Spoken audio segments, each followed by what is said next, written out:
Howdy friends, Sergeant Sonic here with a video response for evcrawfish. He tagged me with a really great topic, and one that I think is perhaps a good one for us all to kind of talk about and pass around a little bit, just to get people thinking, inside their mind, inside their heart. The question is, what does support our troops mean to you? And, for me, this is one that really didn't take a whole lot of thought because I've thought about it so many times before this. My father was a Vietnam vet.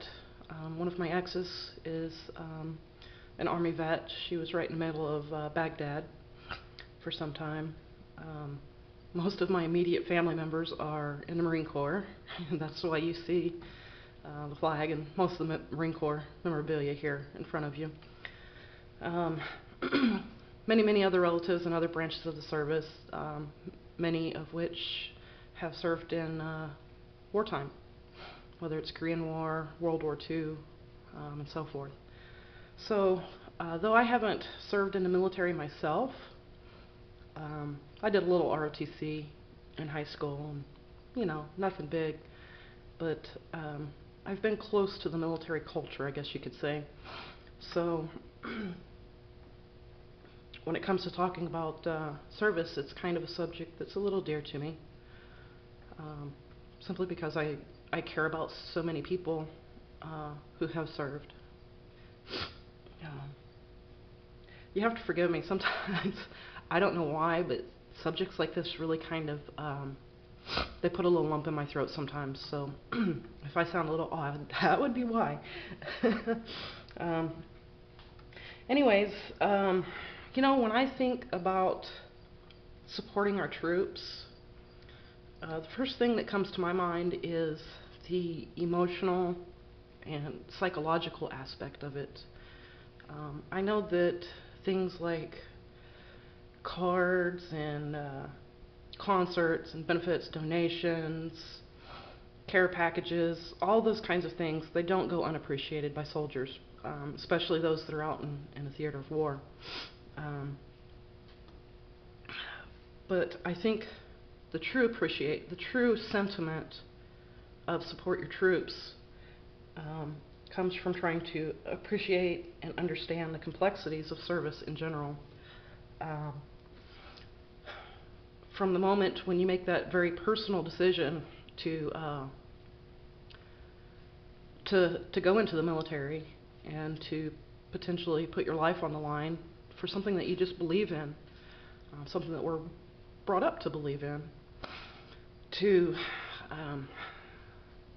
the strains of boot camp, sitting in class after class after class, getting specialized training,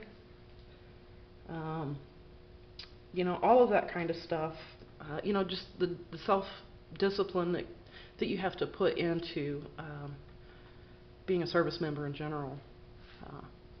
Those are things I don't know if a lot of people ever really think about very much. Try my best to comprehend the sacrifices that are made. Time being away from family,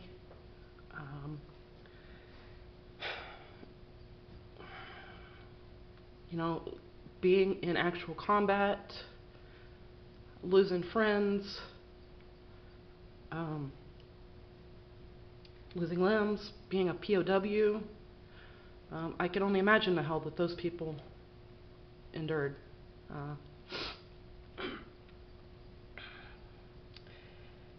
I think it's important for us to acknowledge all of these things so that that becomes the biggest and the better part of our support.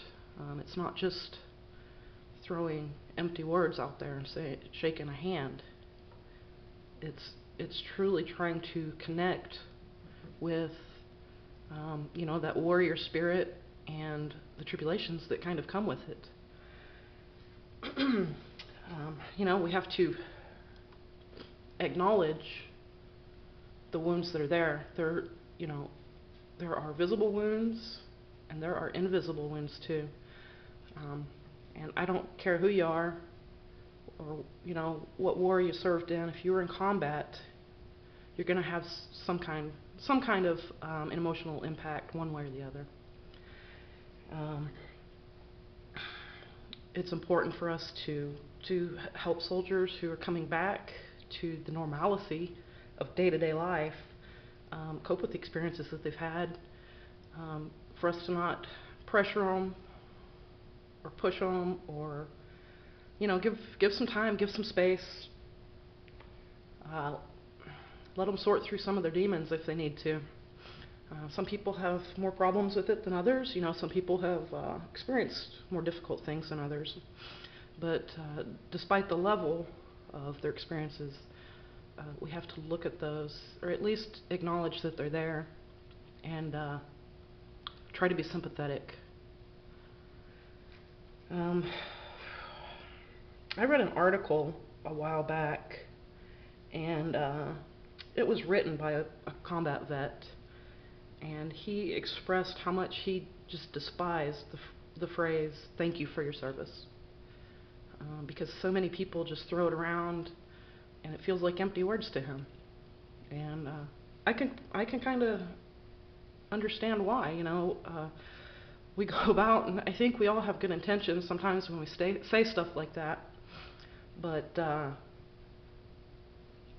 it just becomes kind of like a thing to do in some people's case too, which is really sad to me.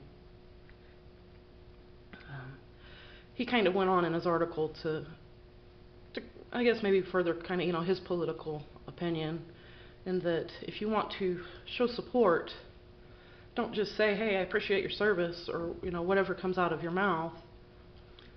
Take some action. Be part of the government and the system that we live in, that each of us are entitled to. Take a stand for what you feel is right, and that kind of thing. I have no political agenda, or anything in making this video.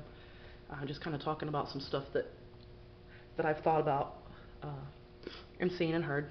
And I think he's got an important point there, that actions speak louder than words. Excuse me. So, I personally, I fly American flag every day, weather permitting. And I don't just do that because I'm a proud American, but I do it because each time I look at it, I'm reminded of the many sacrifices that have been made in the name of this little concept that we call freedom. All the way back to the Revolutionary War.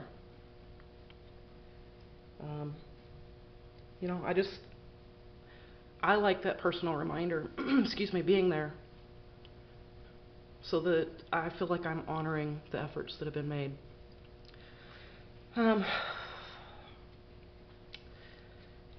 Tags. Those are my thoughts on what does support your troops mean to me. Like I said, kind of a serious subject to me. I'm sorry I probably sound so heavy-hearted about it, but these are just my thoughts, and you asked for them, and I wanted to throw them out there for you. Tags. I'm going to tag a couple of people here, and these are going to be kind of big channels, and I hope you don't mind, and I hope you might find the time to do a VR on this. But I think that these are people that would have some really valuable and interesting information to contribute to this discussion. My first tag is going to be thenFLOWERS. He seems to be a pretty opinionated guy, very smart, intelligent, and well-spoken. And I'd like to know his thoughts on this as well, especially being a law enforcement member, because a lot of these same virtues run parallel with law enforcement and military. So I'd also like to hear from Gavkoo. He's a Slovakian living here in the U.S., and I'd be very interested to hear his take on what it means, because I know that he's a strong supporter of law enforcement and stuff like that too. So, also MadBadVoodo, we all know that he's got an opinion, and I'd like to hear yours as well, sir, if you have the time. And the last one, Muddieddesire. If you're out there and you ever see or hear this video, buddy, fill us in on your thoughts as well. I think that you have a very interesting viewpoint as well. And everybody else that sees this, please feel free to make a VR. Share your thoughts and your opinions and your sentiments with us. I would appreciate it. And I know that the originator of this tag video, evcrawfish, would appreciate it too. So, that's pretty much it. Thanks, evcrawfish, for the tag. Thank you, sir, for your service as well. I hope you don't hear those as empty words, especially after kind of hearing a little bit of my viewpoint on it. And thank you to every and anybody else that comes in contact with my voice, who's also put in some time. You're honorable people, and you got a special place in my heart. Okay, thank you guys for listening. I hope you enjoyed. Talk to you soon.